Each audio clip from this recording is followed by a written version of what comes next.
có xác pháo rơi vào mình không? 5 phút nữa hết rồi. Bao giờ đèn ở đây sáng lên rồi mới hết. Bắt đi sang mai em sửa. Ở đây rồi đến sáng.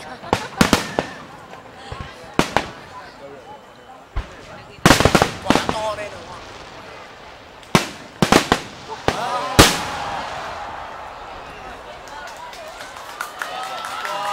Đẹp thế. Mất còn chờ 6-7 tiếng.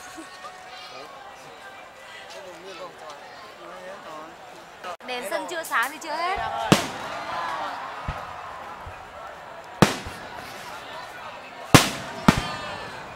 Đứng ở đây đẹp nữa hơn đứng cái bao nhiêu nhỉ?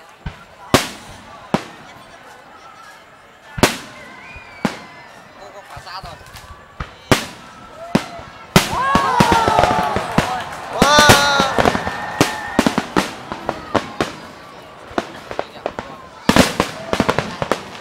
Cái này mà cô mới gốc cây đẹp nữa. Cá mặt